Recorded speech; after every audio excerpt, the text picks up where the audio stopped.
greet you in the name of our Lord Jesus Christ. I want to welcome you today for our midweek sermon. We have been doing the teachings and we did about salvation. We want to summarize it today. And want to thank our readers who have been taking the session last week, whereby they have been talking on different topics. And also my colleague, Reverend Phoebe. And today I want to summarize and finish about salvation, whereby I'll be speaking about the process of salvation. Let's pray. Our Father and our God, we do come before you. We want to thank you for this that you've given us. As you hear your word, we pray that you help us to be doers of your word, that you transform us, Lord, as you continue transforming your people. We pray this trusting in Jesus' name. Amen. The total work of salvation is a process. The one who is born again has been saved, is being saved, and will be saved.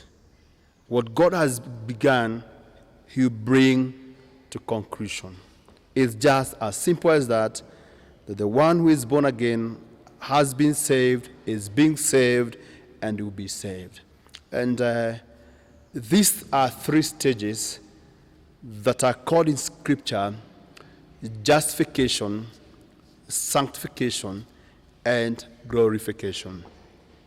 And don't fear these words as they are big words, but they are as simple as I have said. Being saved, will be saved. And let's start with justification. When you first give your life to Jesus Christ, you are cleansed of your sins and given a new birth. You are justified. This means you are made righteous, totally acceptable in God's sight. Put very simply, to be justified is to be made totally acceptable in God's sight. Let me repeat that. That to be justified is to be made totally acceptable in God's sight. This is something he has done and does not need to be repeated. For this act of new birth unites the believers with all that Jesus did for him in shedding his blood on the cross.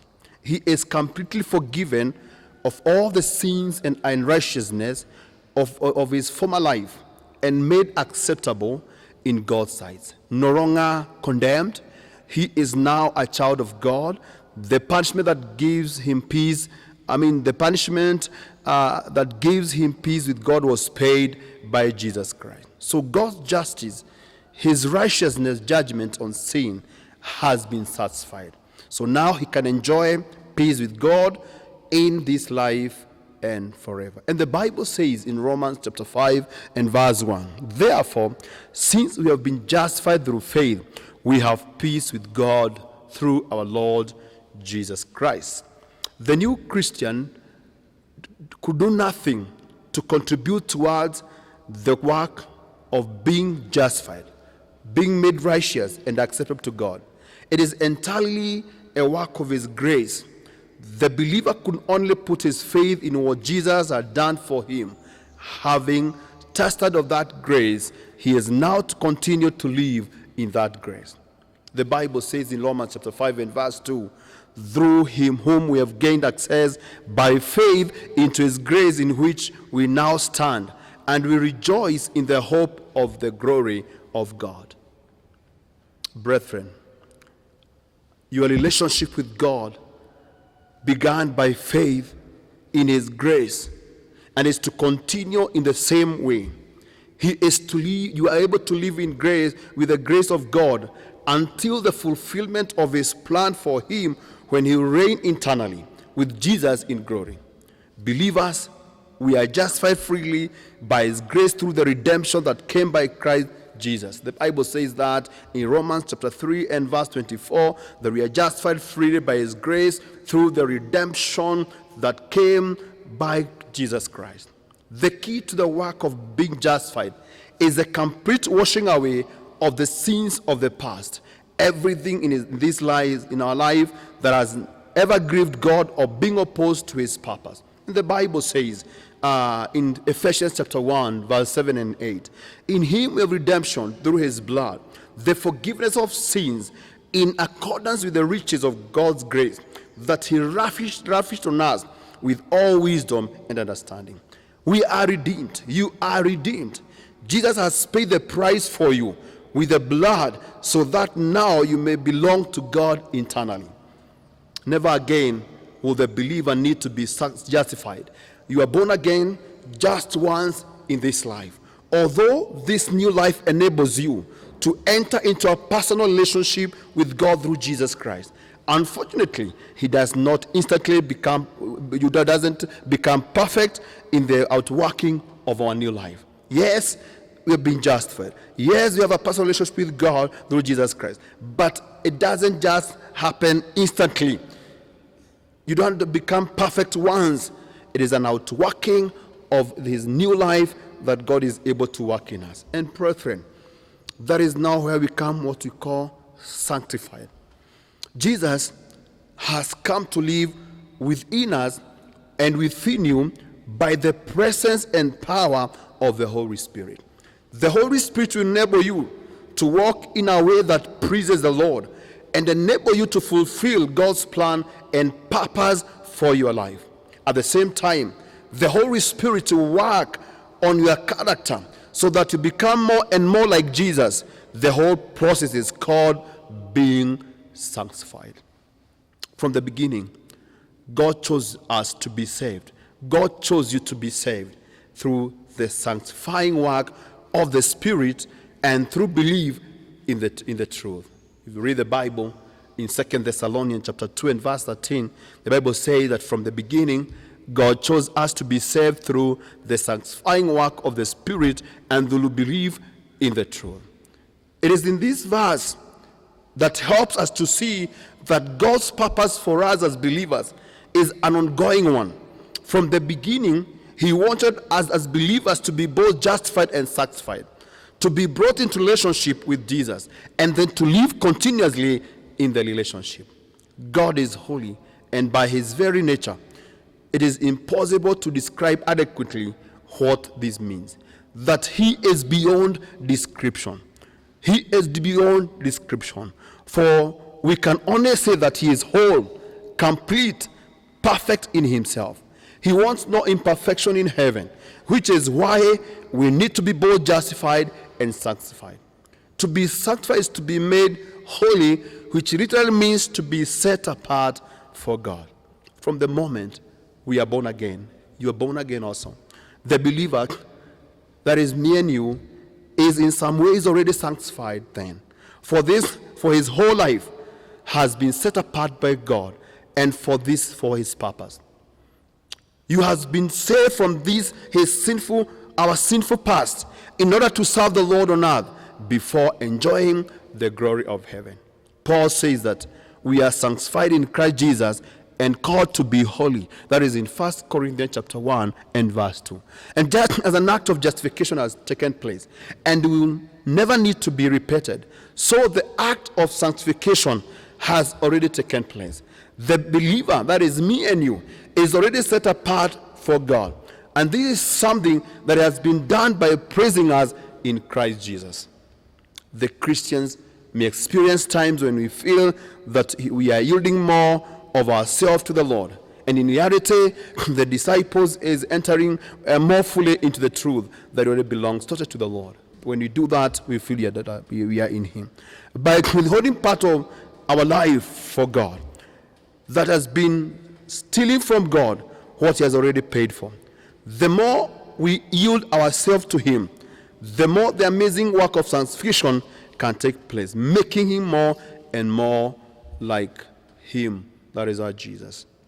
The Bible says in Colossians chapter 1, verse 22 and verse 23, now he has reconciled you by Christ's physical body through death to present you holy in his sight, without blemish and free from accusation.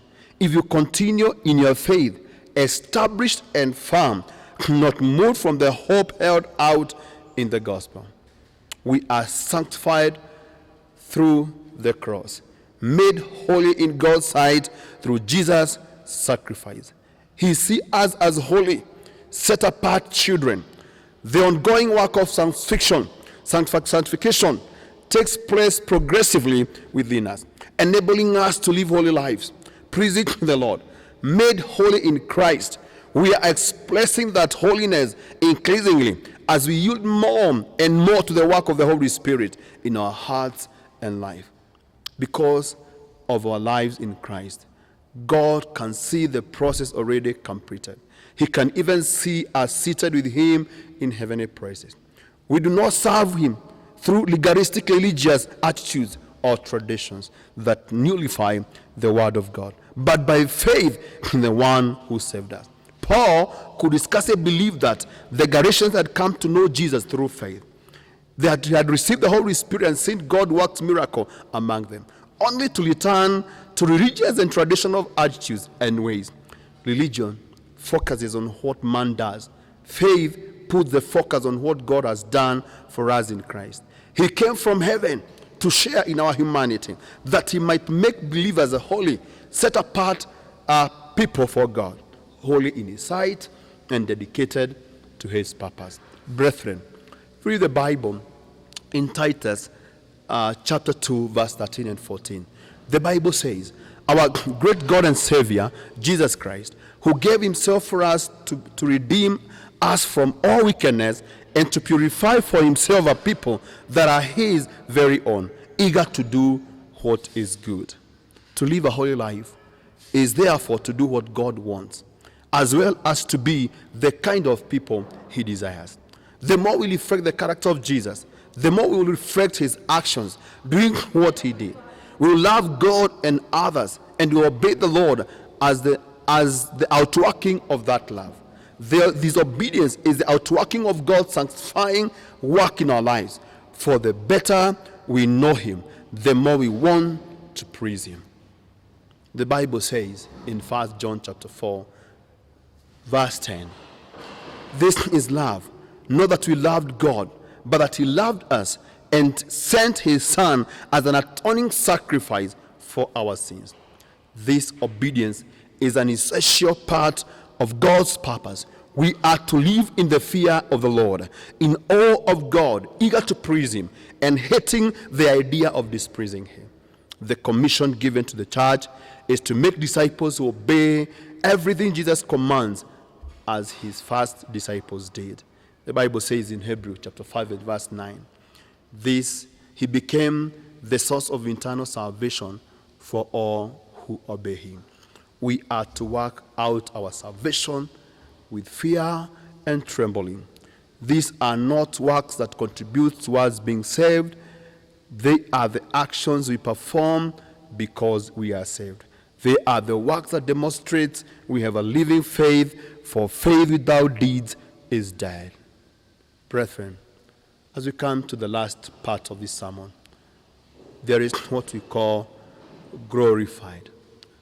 We're now speaking about glorified. Justification, sanctification, glorification. When we speak about glorification, God sees the believer already glorified, seated in heavenly places in Christ. He is the beginning and he is the end. We know what will be as well as what has been because he lives in eternity. There is still a sense in which we shall be saved, though. Everyone will have to come before the judgment seat of Christ. Because you are saved, this will not be a terrible time, as it will be for the unsaved. Because you have been saved and are living now in the good of your salvation, you can have every confidence that you'll be saved. God will complete the process he has begun. If you read the Bible in 1 Peter chapter 3 and verse 5, the Bible says, in his great mercy he has given us new birth into a living hope through the resurrection of Jesus Christ from the dead, and into an inheritance that can never perish, spoil of faith, kept in heaven for you, who through faith are shielded by God's power until the coming of the salvation that is already to be revealed in the last time. This process began with your new birth You are justified and sanctified in Christ Jesus. You died with him when he went to the cross. You have been raised to a new life with him. You can be confident of your heavenly inheritance when you have a new spiritual body. Your inheritance is kept for you in heaven. But notice that Peter speaks of coming salvation that is to be revealed at God's appointed time. Many want to know what happens to someone who has been justified but does not live a sanctified life. Does he have an inheritance in heaven? It is not for us to judge individuals. That is God's prerogative alone. His purpose is for the whole process to be outworked in our life. Justified, sanctified, and glorified. Paul says that those he justified, he also glorified. He sees the newly born again believers in Christ, both on earth and in heaven. However, at the judgment seat, each will be rewarded for what he has done. So the nature of the reward each receives appears to depend on how wholeheartedly he has sought to live a sanctified life. Jesus says, he who stands firm to the end will be saved. That is in Matthew chapter 10. And Paul explains what will happen at the judgment. The Bible says in 1 Corinthians chapter 3 and verse 13 and 15, his work will be shown for what it is, because the day will bring it to light. It will be revealed with fire, and the fire will test the quality of each man's work. If what he has built survives, he will receive his reward. If it is burned up, he will suffer loss. He himself will be saved, but only as one escaping through the flames. It seems that the alternatives are living to praise the Lord or being saved, as one escaping through the flames. The choice is mine, the choice is yours. The host of heaven cried out in a loud voice, salvation belongs to our God, who sits on the throne and to the Lamb. Revelation chapter 7 verse 10. We need to take this truth to heart. Salvation belongs to God. He is the judge of the living and the dead. And the Bible says in Revelation chapter 19 in verse 1 to 2. After this I heard was sound like the roar of great multitude in heaven shouting, hallelujah!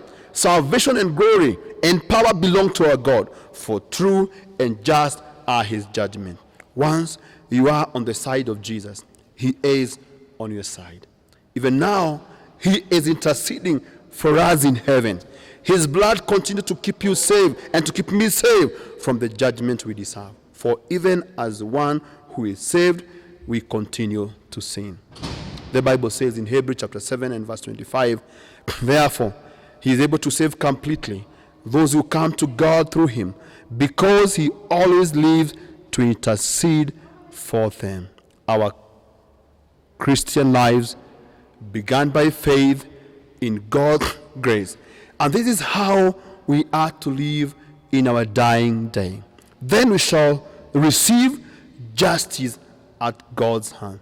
Salvation, not condemnation, because of all Jesus has done for us. And we will take our places in that great multitude that we internally proclaim his praises.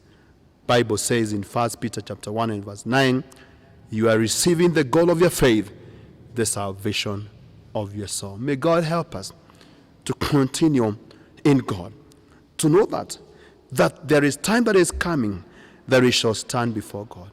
And once we are on the side of Jesus, Jesus will always be on our side. Because he is in heaven interceding for us, his blood will continue to keep us safe from the judgment we deserve. For even as one who is saved, sometimes we find ourselves sinning before him. But his mercy and grace are forever with us.